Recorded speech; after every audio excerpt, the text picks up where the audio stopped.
Rated E for everyone.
Hey everybody, Scroft here. Welcome back to the channel. Thank you for tuning in. Hope you're having a great day so far.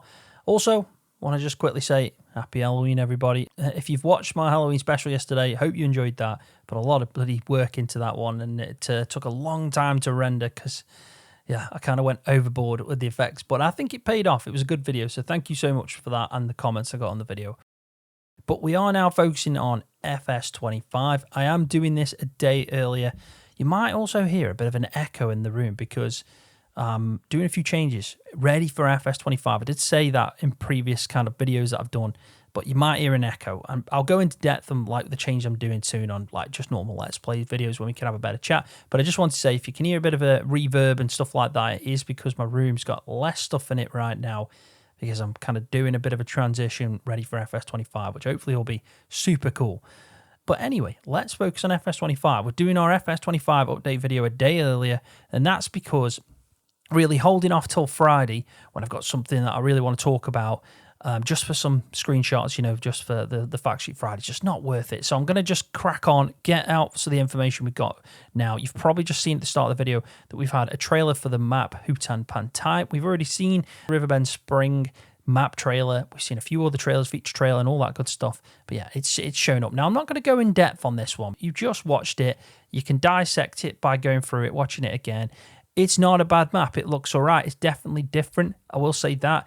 Like you can see here that I've stopped on this kind of, I've paused here in the video just to kind of highlight how different it is. It's got that nightlife vibe. It's got a bit of a city vibe. Now, we don't normally see that, do we? We kind of see rural areas, villages, towns, stuff like that. So the fact they've kind of gone into the city section, with which is going to make sense. East Asian map. Obviously, they brought rice in, some equipment that kind of suits the area and the kind of the culture as well. So I'm looking forward to trying it out. I don't know if I'll play it long. I've already got my mind set up on that. I'm going to start playing FS25. I'm going to do 2 Let's Plays, 1 on each map, but who knows how long they go on. I mean, I did the same on FS22. You know, as soon as a mod map comes out that I like the look of, I'll probably switch over to that and like do a more dedicated Let's Farm series on that. I have to give credit to Giants for the Riverbend Spring map because I'm actually really looking forward to trying that out. I think there's some super cool stuff, new productions. There's a load of new features I want to try out. And I do think they've been holding some good stuff back, and that's what we're going to get into in this video. There's 2 main things I want to talk about, and you know, that's why I'm skimming over this really, because them features, they are real good talking points and some exciting stuff for me and the way I like to play the game. I like doing dairy farming and stuff like that, but also the ground deformation. We're going to go into a bit more detail and look at it as well with the screenshots as well. And it is super cool. So let's move on. Like I said, if you want to go back and watch this again and pause it, just, you know, take it in. If you're really interested in this map, if that's your favorite one, then fair play. Go back, you know, and kind of dissect it a little bit more in detail. But let's move on to our first talking point. Right, so the first talking point comes from the fact that we got issue 7 of the Farming Simulator magazine. Now, this is a pretty good magazine. You can find it online. I'll put a link in the video description if you want to go and get it. It's not too much money. You know, it's not too bad. You can get it in digital format, so it's, you know, easily accessible. But I just want to point this out because in January, we're doing a community event that's been organised initially from, you know, the likes of Farmer Carp and his team, and then DJ's there, and we've got Farm Sim Guy and myself, Mr. Sealy P, Virtual Farmer. There's a load of other people. Omatana's coming as well from Germany. and it's actually after Llama. So it's at a hotel after Llama. All the tickets are kind of sold out already for this event. I think there's like 150 tickets. They were free, they didn't have to pay. And we're going to give there's going to be some raffles, giveaways. I'm actually giving away a Hori wheel system that I've used whilst recording the farmhand and everything. I'm going to give that away to people that are there. I'll be there to, talk to people, chat. There's going to be a bit of food going on. I think there's a bar as well. So if you want to have a couple of drinks, you can do. But it's going to be after Llama on January the 15th. So yeah, it's going to be really good. I'm excited for it. Me and Beanie are both going to be there.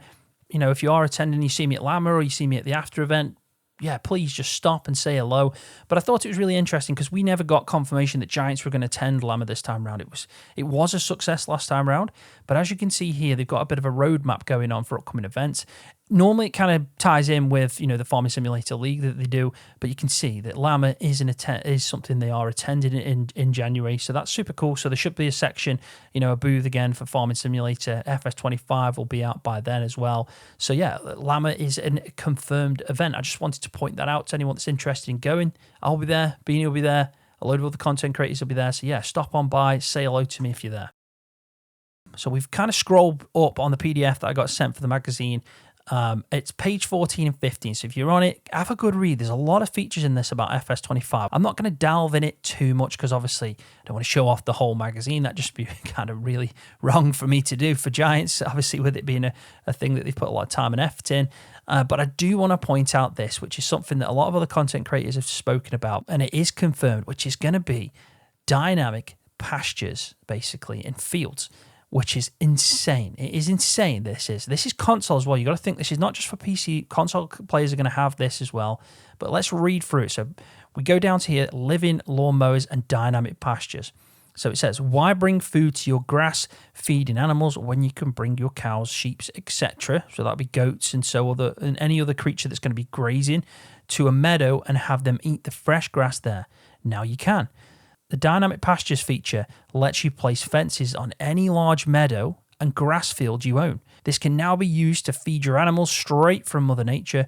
Of course, with seasonal play enabled, you'll need to bring them back to their shed in winter and have enough fodder to bridge the time until next spring. Now, that is incredible to me. It's like what we get now as PC players is a mod called the grazing mod, but it's like that on steroids, because not only can we now graze our animals and not have to consume feed from like silage and stuff like that, which is normally what farmers do. They'll stock on that in the winter months and in the autumn months when they bring in the cows in because the weather's not favorable for them. You've got that as kind of like your backup reserve. You might also use it as a top-up, so they might be out grazing, but when you bring your cows back in to milk, for example, you might be giving them a little top-up section, a bit of cake and whatever else. So farmers do obviously add into it. They're not just grazing, mainly just grazing to produce, keep the milk up and the quality of the milk up. They bring them in and feed them, but we can now simulate that in the game. So, and it's any pasture. It's like it's pretty much customizable. If you own a grass field, this doesn't have to be designed for the map.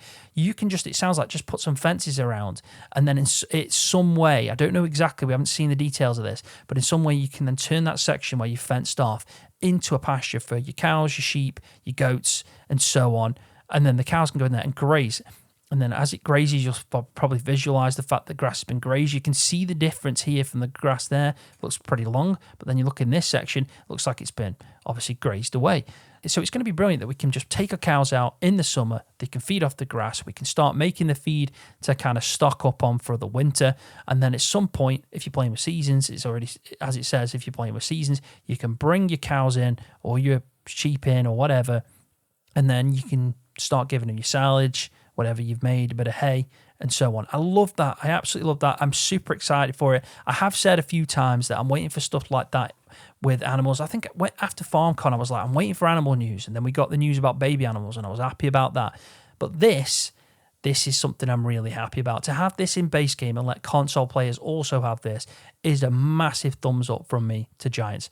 That's a big thumbs up. You've done what people have been asking for, and you've hit the nail right on the head. I've not seen it in game yet. So, yeah, I'm excited, and I'm hoping that just won't come to disappointment if it doesn't work the way I want it to. But I'm very hopeful and excited in this, and I have to give, I tip my hat to Giants basically for this, because I think it's a fan favorite. I think a lot of people wanted this, and now we can. And I also like the idea, and some people won't like this. Yeah, I just want to point that out quickly. But I like the idea of having an animal trailer and it having a reason. Because we have animal trailers in the game. And let's be honest, when you're carting them off to the dealership to sell and you're doing like beef stock, you're simulating that. And yes, you can do that, but a lot of people just sell straight from the pasture, and you can still have that option to do that. But I'd prefer to drive them, let's say you like 8 times out of 10, depending on how many there are. But I like this now. It kind of gives me more reason to have an animal trailer, because I know I've got to take my animals out to that pasture that's like a small drive away from the farm. And I can move them around, I can separate them as well, because we've got animals now in different stages and ages. I can have my dry cows, I can have my milkers, my highs, my lows. Well, technically not your highs and lows, because I don't think it's going to specify how much a cow's going to be producing in milk. But let's just say you've got your milkers, you've got your dry cows, you've got your young stock. You can separate them off now and just take them to a certain pasture for your dry stock, another pasture for your milkers, and so on, because you're going to still want to produce milk. And again, there's loads of questions. Will these pastures allow you to still milk the cows? Do you have to, is the grass going to completely be grazed off and then they've got no feed? Is there going to be a trough to add more feed into? There's loads of things that we don't know the answers to. How's it going to work? Can we drive the cows there, or is it just going to be in a menu where we just transfer them over? I don't know, but yeah, really excited for this, and I just wanted to point out, and I think it was worth, talking about it a day earlier and waiting for Friday, because I'm super excited for this, and I think a lot of other people are going to agree with me. Right, so let's move on to the next talking point, and another really important talking point that a lot of people want more information on, and that is ground deformation. So we've got a blog about it, and there's a lot of detail in this. I actually like the look of this. I've had a quick read through. I've also looked at the screenshots. I'm pretty excited for it. Yes, it's not perfect, but it is a cracking addition to the game for me, and I like the look of it. Yes, there might be little faults you're going to pick, and also we might get a few bugs at the start with it being a new dynamic to the game that's probably changed the physics in some way.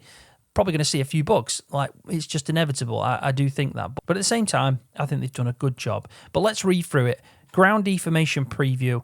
It's not a secret anymore that the ground in Farming Simulator 25 will deform. But you want some details, don't you? Well, let's go and get some.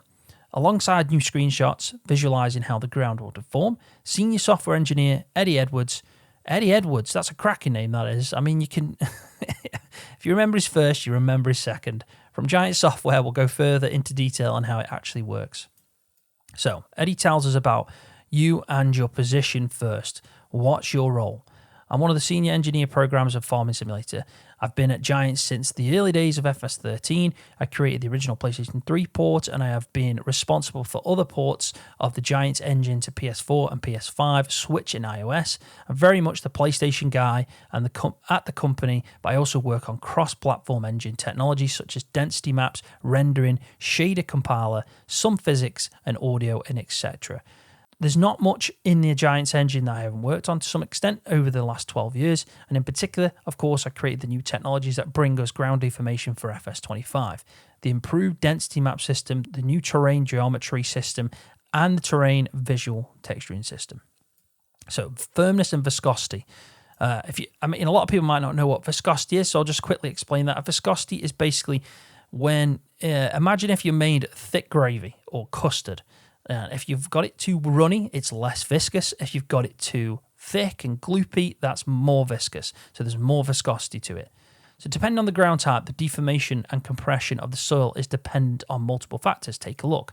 Now, I'm going to throw this picture up because this is probably one of the most impressive pictures I have seen of FS25. The water retention on that and the mud and the fact that it was pulled up and puddled, I really like the look of that. And the fact that it's wet mud on the tyres. My God, we're going to go through these. You've got to agree that these look superb, especially that one there where that rice planter is just in that field, but it looks all muddy. Yeah, the pulling of the water looks incredible. You can see this John Deere making some impressions in the soil, but if we go to the next picture, you can see that he's driving through mud, and the mud's just wet and on the tires, and it looks like sticky mud. I like the fact that we can see that now and visualize the change. And if you go to the next one, this Oxbow going around, that's a dry track, but it's a heavy tool, so it's leaving some impressions in the ground.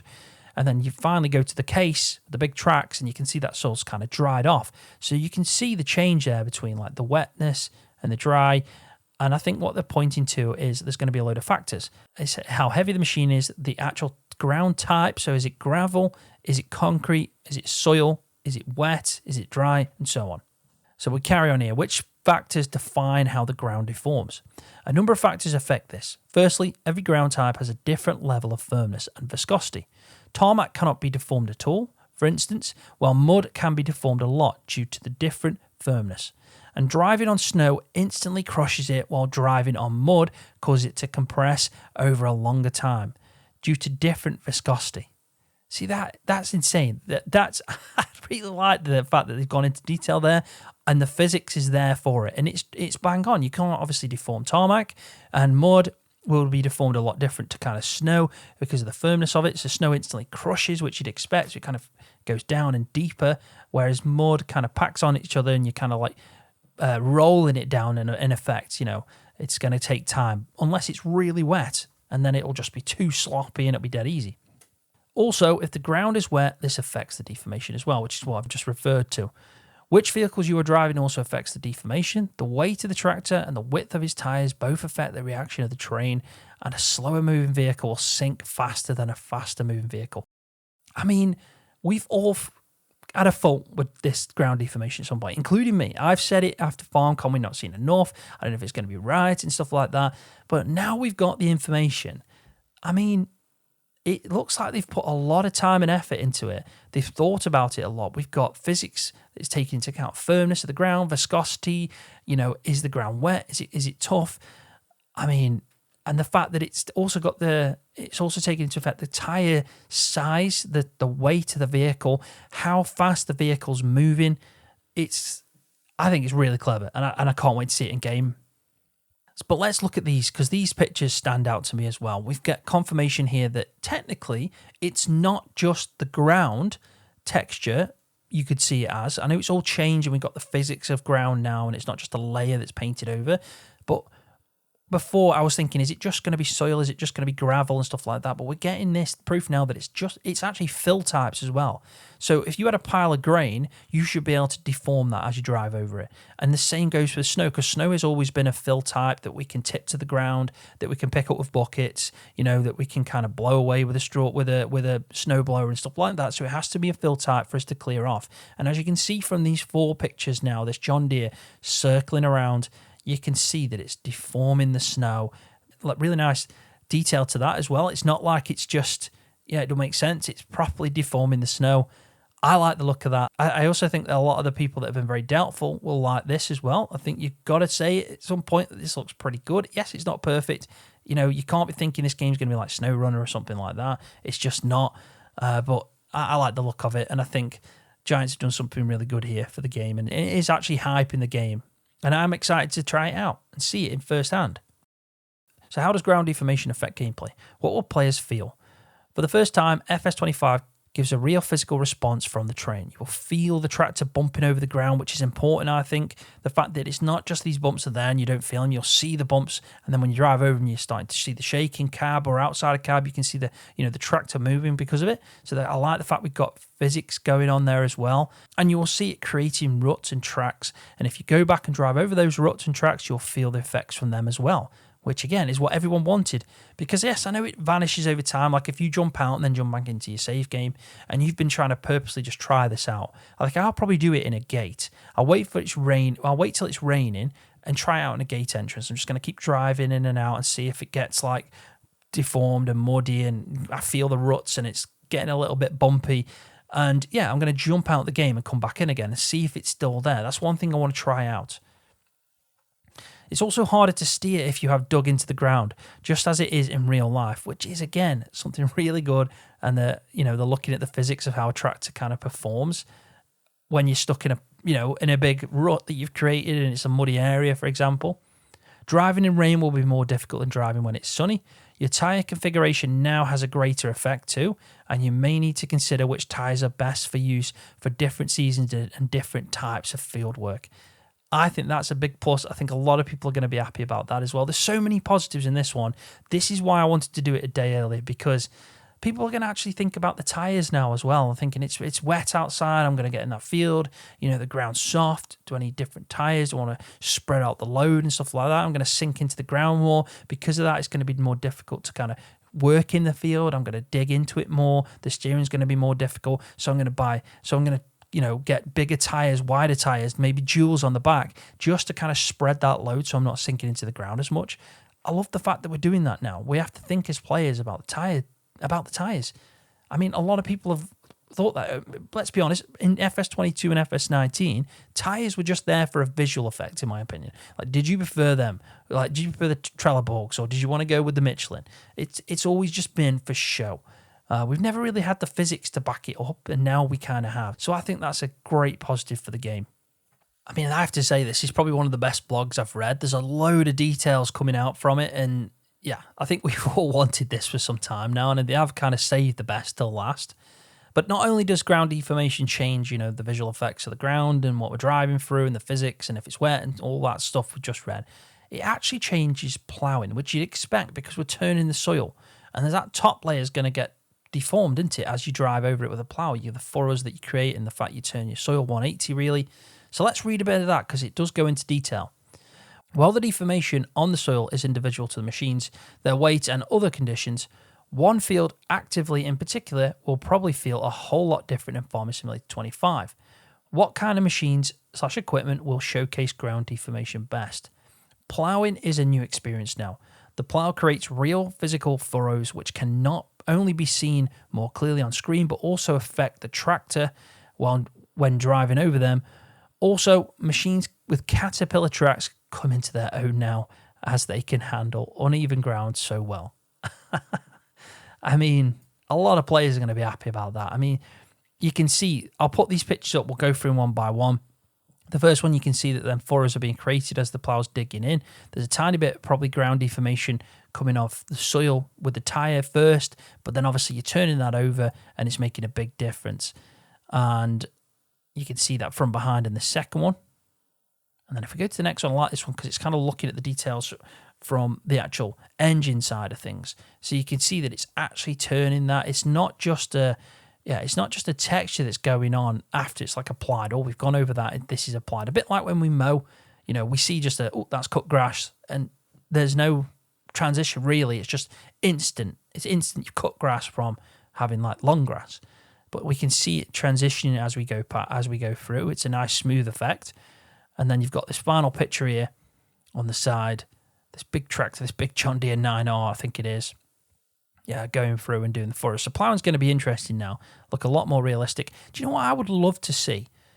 Bloody seagulls, man. Like seagulls at the back end of that plough, just kind of every now and again. Like you would see. Like a lot of the time, birds are seen, especially when you're ploughing, they're just trying to get all the worms. It'd be a really nice addition. Something small like that. Like I said, this is a heavily packed blog with a lot of details, but it's good stuff to talk about. So I'm just going to fly through this last bit now. I'll show you some of these pictures, especially this one with the tyres looking wet and muddy and stuff. It's really good, man. It's a massive improvement. Can't wait to try out the game through the weathers. Like the hail looked good, the snow looked good. Driving over it now is going to be really cool. I want to see what it looks like in cab, but we'll go through it. We're going to talk about performance, visuals, and challenges now. So what were the technical challenges in implementing ground deformation? The ground deformation works on a grid size of 12.5 centimeters, which works out to 16K by 16K for a 2 kilometer map. That's 256 megapixels. The map itself is only 4 megapixels. There were various technical challenges with storing this data efficiently and also with processing the data efficiently. For instance, when tools like cultivators or ploughs work on the fields and when vehicles drive over the fields and react to these fine-scale bumps and ridges. There's also a procedural level of ground deformation which is mapped with geometry in a similar way to how the terrain is texture mapped with images, except it runs on the CPU instead of on the faster GPU, so we had to heavily optimize this code. How is ground deformation data stored and managed? Since ground deformation works at a higher resolution than we've dealt with before, we've wanted to save memory in areas which are not deformed. Examples are on rocky mountains or in places where the player has not yet been. So we created a sparse version of the density maps. This stores tiles of data only in regions where deformation actually exists. Furthermore, to reduce memory footprint even more, the tiles are all compressed using a more advanced version of the existing density map compression that we've used in the past.